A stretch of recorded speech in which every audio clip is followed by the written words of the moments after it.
السلام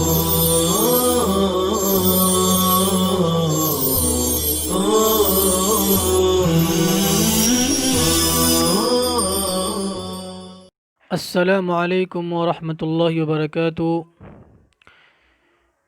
بسم اللہ الرحمن الرحیم۔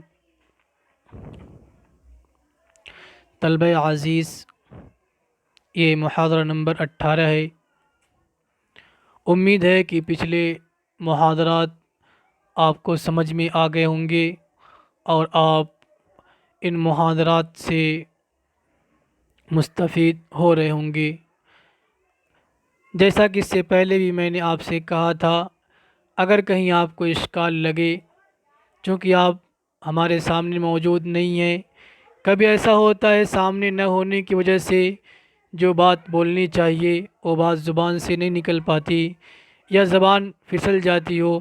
اگر آپ سامنے ہوتے تو یقیناً اگر کہیں چوک ہوتی تو آپ اشارہ کرتے یا اشکال کرتے کہ یہ بات سمجھ میں نہیں آئی، تو ہمیں وہ بات سمجھ میں آ جاتی کہ یہاں پر ہم سے چوک ہو گئی ہے۔ لیکن سامنے نہ ہونے کی وجہ سے یہ ہو سکتا ہے کہ کہیں چوک ہو جائے اور ہمیں پتہ نہ لگ سکے۔ اس لیے آپ کو جہاں بھی اشکال ہو، جہاں پر بات سمجھ میں نہ آئے، آپ بلا تکلف ہمارے نمبر پہ کال کر سکتے ہیں، ہم سے رابطہ کر سکتے ہیں اور واٹس ایپ پر میسیج بھی کر سکتے ہیں۔ تو آج کے سبق میں آئینہ سے متعلق بحث ہوگی اور اس کے آگے جو کلام ہوگا اس سے متعلق بحث ہوگی۔ تو آئینہ جگہ کی تعیین طلب کرنے کے لیے آتا ہے، جیسے این المفر، بھاگنے کی جگہ کہاں ہے؟ این تذهب، تو کہاں جا رہا ہے؟ ظاہر سی بات ہے جہاں جائے گا تو کوئی نہ کوئی جگہ ہوگی، کسی نہ کسی جگہ جائے گا۔ انا، انا تین معنی کے لیے آتا ہے۔ نمبر 1، کیف کے معنی میں، جیسے انا یکون لی ولد ولم یمسسنی بشر، مجھے بچہ کیوں ہوگا جبکہ مجھے کسی انسان نے چھوا تک نہیں ہے۔ تو یہاں پر انا کیف کے معنی میں، کیف یکون لی ولد، کہنے کا مطلب کیف یکون لی ولد، مجھے بچہ کیسے ہوگا، یہ معنی سمجھ میں آ گیا ہوگا۔ دوسرا معنی من این کے معنی میں، جیسے انا لکی ھذا، تمہیں یہ کہاں سے مل رہا ہے، یہ رزق جو تمہارے پاس آ رہا ہے کہاں سے آ رہا ہے، انا لکی ھذا۔ تو یہاں پر من این کے معنی میں، یعنی من این لکی ھذا۔ نمبر 3، متی کے معنی میں، جیسے فأتوا حرثکم انا شئتم، کہ تم اپنی کھیتی میں آؤ جب چاہو۔ یہاں من این کے معنی میں نہیں ہے بلکہ متی کے معنی میں ہے، بعض مفسرین کے قول کے مطابق۔ جیسے آپ کہتے ہیں زرنی متی شئت، زرنی انا شئت، زرنی انا شئت، میری زیارت جب چاہو کرو، جب چاہو مجھ سے مل سکتے ہو۔ آگے کیف حال کی تعیین طلب کرنے کے لیے آتا ہے۔ کیف حال کی تعیین طلب کرنے کے لیے آتا ہے، جیسے فَكَيْفَ إِذَا جِئْنَا مِنْ كُلِّ أُمَّةٍ بِشَهِيدٍ، کیا حال ہوگا جب ہم ہر امت میں سے ایک گواہ لائیں گے۔ تو یہاں پہ کیا حال ہوگا، یعنی اس حال کی تعیین طلب کرنے کے لیے آپ کہتے ہیں کیف حالک، تو یہاں پر بھی حال کی تعیین طلب کرنے کے لیے آپ کہتے ہیں کہ تمہارا حال کیسا ہے۔ کم عدد کی تعیین طلب کرنے کے لیے آتا ہے، جیسے کم لبثتم، تم کتنا ٹھہرے، یعنی کتنی مدت ٹھہرے، کتنے سال ٹھہرے، کتنے دن ٹھہرے، تو جتنے دن ٹھہرے، جتنی سال ٹھہرے، جتنی مدت ٹھہرے، آپ اس کی تعین کر کے جواب دیں گے۔ ایون، دو مشترک چیزوں میں سے ایک کی تعین یا مضاف الیہ میں سے بعض افراد کی تعین طلب کرنے کے لیے آتا ہے۔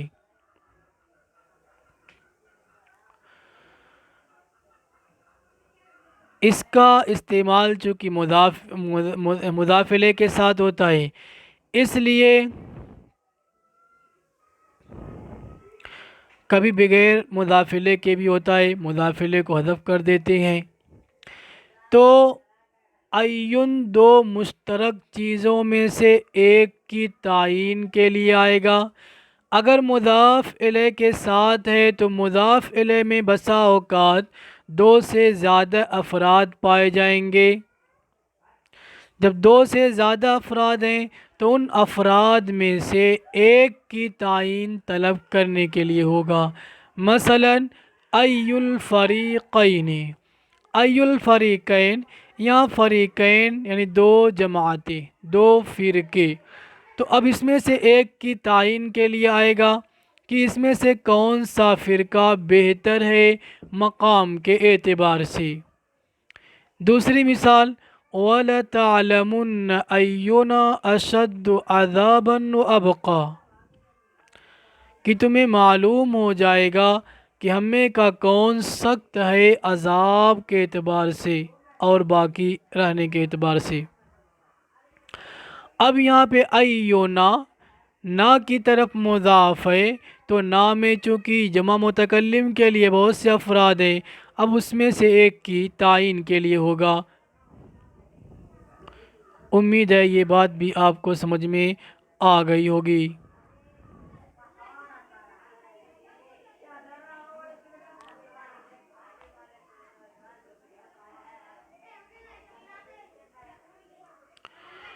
اغراض استفہام،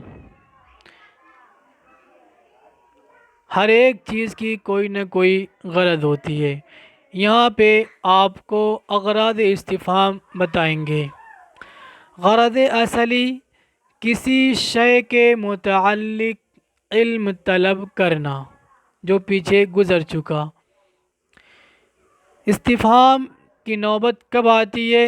جب اس چیز کا علم آپ کو نہیں ہوتا ہے، اب آپ اس چیز سے متعلق علم حاصل کرنا چاہتے ہیں تو آپ استفہام کا استعمال کرتے ہیں، تو یہ اس کی غرض اصلی ہے۔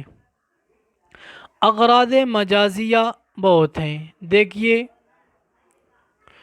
نمبر 1 تسویہ، دو چیزوں کے درمیان برابری کو ظاہر کرنا، جیسے سواء علیہم اانذرتہم ام لم تنذرہم۔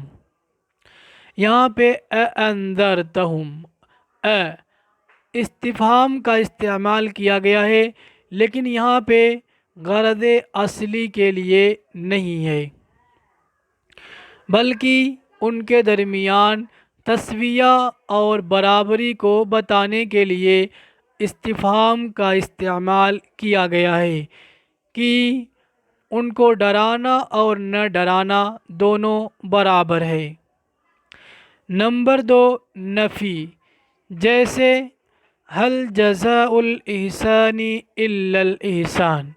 یہاں پہ حل نفی کے معنی میں ہے، غرض اصلی کے معنی میں نہیں ہے، تو حل کا استعمال استفہام کے علاوہ نفی کے لیے بھی ہوتا ہے۔ اگر نفی کے لیے ہوگا تو یہ اس کی غرض مجازی کہی جائے گی، جیسے حل جزاء الاحسان الا الاحسان، کہ احسان کا بدلہ احسان ہے، یعنی نہیں ہے احسان کا بدلہ مگر احسان۔ نمبر 3 انکار و توبیخ، انکار و توبیخ کسی چیز پر نکیر کرنا اور ڈانٹنا، جیسے الیس اللہ بکاف عبدہ، کہ اللہ اپنے بندوں کو کافی نہیں ہے ڈانٹ کر کے۔ جیسے اساتذہ بچوں سے کہتے ہیں کیا تمہیں سمجھ میں نہیں آیا، تم کو یہ بتایا گیا، یہ بات تمہیں سمجھ میں نہیں آئی، تو یہ کیا ہوگا؟ انکار و توبیخ، تم نے یہ کام نہیں کیا۔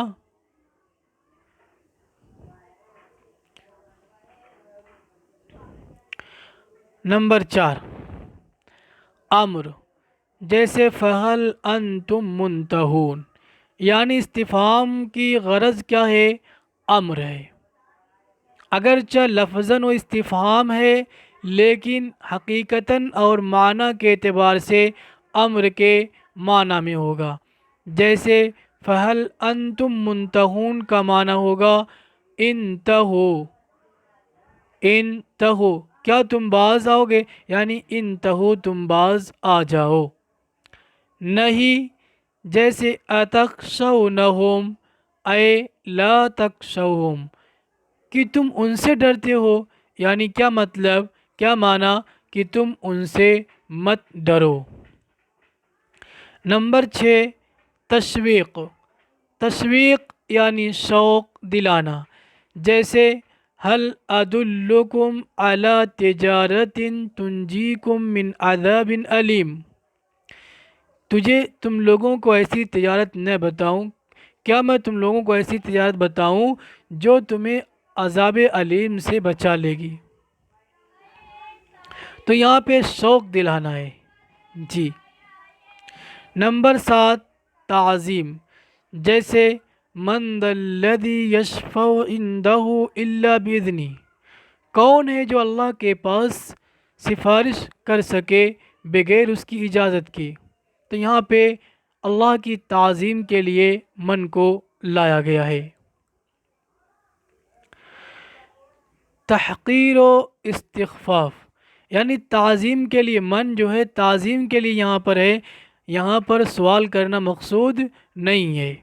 نمبر 8، تحقیر و استخفاف، کسی کو یعنی حقیر سمجھنا، ہلکا سمجھنا، جیسے اَهَذَا الَّذِي يَذْكُرُ آلِهَتَكُمْ، قوم ابراہیم علیہ السلام نے ابراہیم علیہ السلام کے بارے میں تحقیراً یہ جملہ کہا تھا کہ کیا یہی ہے جو تمہارے معبود کو کے بارے میں الٹا سیدھا یا برا بھلا کہتا ہے، کیا یہی ہے، یعنی تحقیراً۔ نمبر 9، تحکم، تحکم یعنی مذاق اڑانا، جیسے الصلاۃ تأمرک ان نترک ما یعبد آباؤنا، ہاں ہنس کر کے، تھوڑا مسکرا کر کے کہنا الصلاۃ تأمرک ان نترک ما یعبد آباؤنا، یہ قوم شعیب نے شعیب علیہ السلام سے کہا تھا کہ کیا تمہاری نماز تم کو یہ کہتی ہے کہ ہم اپنے آباء و اجداد کی جو عبادت کرنے والی چیز ہے، جس کو ہمارے آباء و اجداد پوجتے تھے، عبادت کرتے تھے، اس کو ہم چھوڑ دیں۔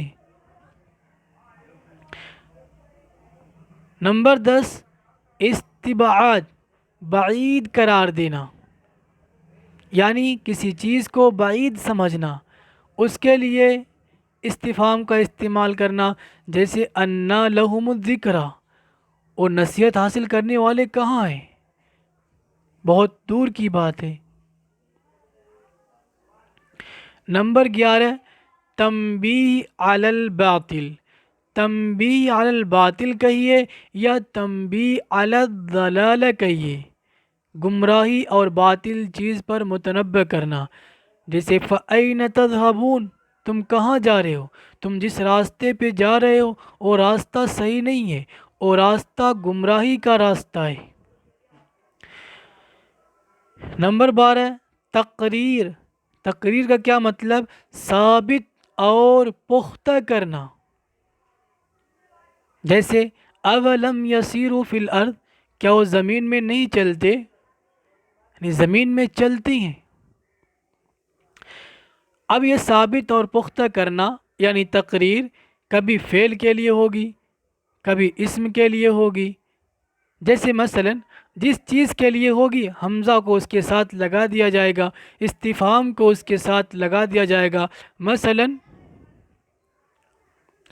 اضربتن، اضربت زیدن، یہاں پہ فعل جو ضرب ہے اس میں اس کو ثابت کرنا، اس میں اور زیادہ پختگی کرنا مقصود ہے، تو کہیں گے اضربت زیدن، کیا تو نے زید کو مارا ہے؟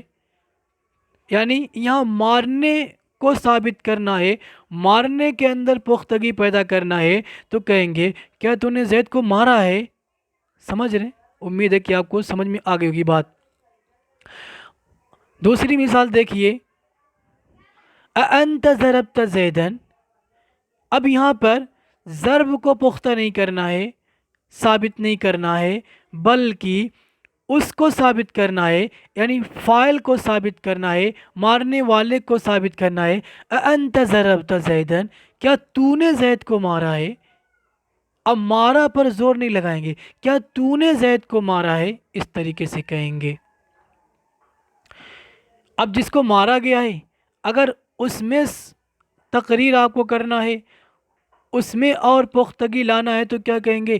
ازیدن ضربت، کیا تو نے زید کو مار دیا، کیا تو نے زید کو مارا؟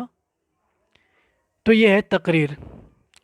تعجب، جیسے ما لنا لا نؤمن باللہ، ہم اللہ پہ ایمان کیوں نہیں لائے، ہمیں کیا ہو گیا، ہم اللہ پہ ایمان کیوں نہیں لائے؟ تو یہاں پہ ما تعجب کے لیے ہے، استفہام کے لیے نہیں ہے، یعنی پوچھا نہیں جا رہا ہے کسی چیز کے متعلق۔ نمبر 4، تنبیہ علی الخطا۔ اتستبدلون الذی هو ادنی بالذی هو خیر، یعنی جس چیز کا تم مطالبہ کر رہے ہو، جس چیز کو تم چاہ رہے ہو، وہ ادنا ہے، جو چیز تمہارے پاس ہے وہ بہتر ہے، تو تم ادنا کو بدلے میں کیوں لینا چاہتے ہو بہتر چیز کی؟ وہ لوگ خطا پر تھے، غلطی کر رہے تھے، تو اس پر تنبیہ کرنے کے لیے استفہام کا استعمال کیا گیا۔ تنبیہ علی الخطا، تنبیہ علی الباطل، یہ قرینے سے اور سیاق و سباق سے اندازہ لگ جائے گا۔ وعید، جیسے الم تر کیف فعل ربک بعاد، الم تر کیف فعل ربک بعاد، یہاں پہ وعید کے لیے کہ کیا تمہیں معلوم نہیں، تم جانتے نہیں کہ تمہارے رب نے عاد کے ساتھ کیا معاملہ کیا؟ الم نہلک الاولین، کیا ہم نے پہلے لوگوں کو ہلاک نہیں کیا؟ یہاں پہ وعید کے لیے۔ نمبر 6، استبطاء، تاخیر محسوس کرنا، جیسے متی نصر اللہ، اللہ کی مدد کب ہوگی؟ متی نصر اللہ، اللہ کی مدد کب ہوگی؟ آپ کا دوست شادی کر کے آیا، ولیمے کی دعوت نہیں کر رہا ہے، آپ کہیں گے متی ولیمتک، متی دعوتک، یعنی یہاں پہ آپ تاخیر محسوس کر رہے ہیں، تو آپ اس کے لیے استفہام کا استعمال کر رہے ہیں۔ جی، ندا کا بیان آگے شروع ہوگا انشاءاللہ، اور نیا بیان، نیا موضوع، اس لیے مناسب ہے کہ اس کے لیے نئے محاضرے کا انتخاب کیا جائے۔ انشاءاللہ جب اگلا محاضرہ ہوگا تو اس میں ندا کا بیان ہوگا۔ السلام علیکم ورحمۃ اللہ وبرکاتہ۔